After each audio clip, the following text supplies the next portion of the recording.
Good morning India. दोस्तों नमस्कार। दोस्तों आप सबकी फिर से एक नई कहानी में स्वागत है और ये कहानी बहुत ही इंटरेस्टिंग होने वाली है। तो चलिए इस कहानी को शुरू करते हैं। मुझे उम्मीद है आप इस कहानी को सुनने के लिए ईयरफोन या फिर हेडफोन का उपयोग कर रहे हैं। इससे इस कहानी की ऑडियो क्वालिटी आपको पसंद आएगी। चलिए इस कहानी को शुरू करते हैं। मैं जस्सी, मैं 32 साल की हूँ और मेरा रंग गोरा, हाइट 5 फीट 6 इंच। भगवान ने मेरे चेहरे में कुछ खास बनाया है जिससे कि लोगों का ध्यान मेरे चेहरे से हटता ही नहीं है। खैर आज की कहानी ना बहुत ही इंटरेस्टिंग है। कहानी शुरू करने से पहले मैं आपको अपने बारे में और सभी के बारे में थोड़ा बता देती हूँ। मेरे पति का नाम समीर, वो 34 साल के हैं। उनकी हाइट 5 फीट 9 इंच, एकदम अच्छे हैं। समीर मेरे लिए वो किसी हीरो से कम नहीं थे। समीर ने MBA किया है, अभी एक बड़ी कंपनी में मार्केटिंग मैनेजर के तौर पर काम कर रहे हैं। मेरे पति के 2 भाई, बड़े भाई शेखर जिनकी उम्र 36 साल, उनकी हाइट 5 फीट 10 इंच।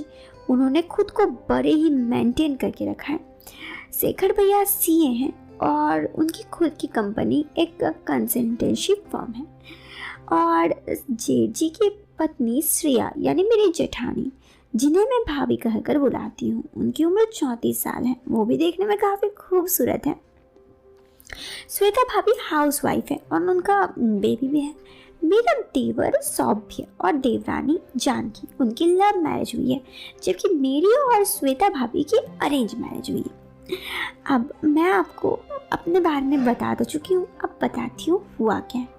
ये घटना आज से करीब 2 साल पहले की है। मेरी जेठानी श्वेता भाभी प्रेग्नेंट थी। उनका 6वां महीना चल रहा था और इसलिए वो मायके चली गई। मेरे पति काम के सिलसिले में 15 दिन के लिए ऑस्ट्रेलिया गिरे हुए थे और मेरे देवर देवरानी दोनों लंदन में प्रैक्टिस के लिए गए हुए थे। मतलब ये घटना 5-6 दिन पहले से मेरे घर में सिर्फ मैं और जेठ जी थे। यहाँ मैं आपको अपने घर का माहौल भी बताना चाहूँगी ताकि आप लोग हालत से समझ सकें। जैसे कि मैंने आप सबको पहले ही बताया, मैं अपने जेठ जी के ऑफिस में उनके कामों में मदद करती हूँ। इन वजह से मैं उनके साथ काफ़ी टाइम व्यतीत करती हूँ। मेरा ये कहना गलत नहीं होगा कि 24 में 12 घंटे तो मैं उनके साथ ही होती हूँ। हम सब मतलब मेरे पति, जेठ जी, जेठानी, देवर, देवरानी और मैं, जब सब घर में साथ होते हैं तो हम सब के बीच बहुत मस्ती मजाक वगैरह चलते रहती हैं। हमारी फैमिली काफ़ी खुले विचारों की है। कभी कभार ऑफिस के काम के दौरान मेरी उनसे काफ़ी बातचीत होती है और मुझे कहीं ना कहीं शेखर जी बहुत पसंद भी आ जाते हैं। अनजाने में ही मैं उन्हें पसंद करने लगी थी। मुझे ये सब शायद गलती हो गई। मैं उन बातों पर फिर ज़्यादा ध्यान नहीं दी। सच कहूँ दोस्तों, इतना टाइम साथ में रहने से, साथ में काम करने से दिल में एक सॉफ्ट कॉर्नर बन ही जाता है। वो कहते हैं ना कि जब एक दूसरे से कोई एक साथ समय बिताते हैं तो उनके मन में सामने वाले के प्रति कुछ ना कुछ फीलिंग्स तो आती है। यही सब कुछ मेरे साथ भी हुआ। अब शेखर जी का हाल ये मुझे नहीं पता। शेखर हमेशा की तरह ही उनके मन में क्या चलता है मैं समझ नहीं पाई। ना कभी जेठ जी की ऐसी वैसी हरकत थी जिससे मैं कुछ समझती, और ना कभी मेरे मन में शेखर के साथ ऐसा कुछ करने का ख्याल आया। इस कारण ये हुआ कि हम दोनों आपस में बस एक विकल्प मौजूद था। मेरे पति जब भी घर पर होते तो ऐसे मैं उनके साथ बहुत खुश रहती, तो कभी कभार थोड़ी बहुत नोक झोंक वगैरह हो ही जाती। श्वेता भाभी से बातचीत चलता कि जेठ जी का भी वही हाल होता। मतलब ये सब हमारी लाइफ बहुत ही नॉर्मल चल रही थी। इस समय यही अगस्त सितंबर का महीना था। श्वेता भाभी के मायके गए हुए 15-20 दिन हो चुके थे और मेरे पति को ऑस्ट्रेलिया गए हुए 5-6 दिन। मैं दिन तो आराम से कट रहा था, पर फिर जब अंधेरा होता, अकेली होती तो मेरे पति की बहुत याद होती। और याद तो होता ही, खैर फ़ोन पर उनसे बात कर लेती। मैं ऑफिस से थोड़ी जल्दी चली आती क्योंकि मुझे खाना बनाना होता। घर पहुंचकर कामों के बीच अपने पति से बातें करती। जिनकी ज़िंदगी में किसी बात का टेंशन ना हो, सब कुछ अच्छा चल रहा हो, तो वो अपने पति पत्नी से बातचीत तो करते हैं, वैसे हम भी करते। मेरा भी कुछ हाल ही था। और ऐसे ही एक दिन की बात है, उस दिन मैं ऑफिस से जल्दी निकल गई, पर रास्ते में अचानक बारिश हो गई और मैं भीग गई। घर पहुंचकर मैंने तुरंत कपड़े बदले और जल्दी जल्दी श्वेता भाभी की नाइटी पहन ली।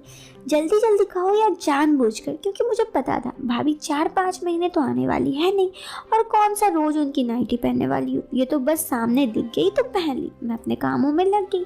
कामों के दौरान पति से बात ही हो रही थी, क्योंकि उस दिन मेरे पति भी फ्री थे। मैं जैसे तैसे अपने काम खत्म करके घड़ी की तरफ देखी तो 10 बजने वाले थे, मतलब शेखर जी के आने का समय हो गया, पर अभी तक खाना नहीं बन पाया था। मैं फटाफट खाना बनाने लगी। थोड़ी ही देर में दरवाज़ा खुलने की आवाज़ हुई। मैं समझ गई शेखर जी आ गए। मुझे मालूम था उनके आने के बाद सीधा अपने बेडरूम में चले जाते हैं, फिर फ्रेश होकर हॉल में बैठकर टीवी देखते हैं, इसलिए मैं और जल्दी करने लगी। अब 5-7 मिनट ही बीता होगा और रोटी बनाने लगी थी। इतने में किसी ने कोई पीछे से आया। मैं तो चौंक गई, कौन था? मैं कुछ बोली और उन्होंने मुझे अपनी तरफ घुमा लिया। आवाज़ से ही समझ गई शेखर जी से। शायद उन्होंने भाभी की मैक्सी की वजह से मुझे श्वेता भाभी समझ लिया, पर मेरे कुछ बोलने से पहले ही वो मुझे कुछ बोलने का मौका ही दे देते। मैं और श्वेता भाभी लगभग सेम हाइट की थी और हम दोनों दिखने में सेम थे। इसी और उस मुश्किल से मैं भाभी का नाइटी ने और बढ़ा दिया। मुझ पर नज़र पड़ी तो वो एकदम शॉक्ड हो गए और उन्होंने कहा सॉरी सॉरी सॉरी। उन्होंने कहा तुम। उसके बाद दोस्तों वो भी बहुत कसम पड़ गए। यूँ तो शेखर जी भी की भी गलती थी और मेरी भी, क्योंकि मैंने कुछ नहीं कहा। सच कहूँ तो क्योंकि मैं अकेली थी और मेरे दिल के किसी कोने में उनके लिए जगह थी, तो मैं जानबूझकर ही उस वक्त चुप रही और कुछ बोली नहीं। फिर शेखर जी बोले सॉरी जस्सी, मुझे तो श्वेता वापस आ गई है और सरप्राइज़ देने के चक्कर में मैं यहाँ आ गया। उसके आगे कहना चाहते थे। मैं समझ गई। हम दोनों अपनी जगह में रहे। कुछ देर चुप रहने के बाद फिर उन्होंने बोलना शुरू किया।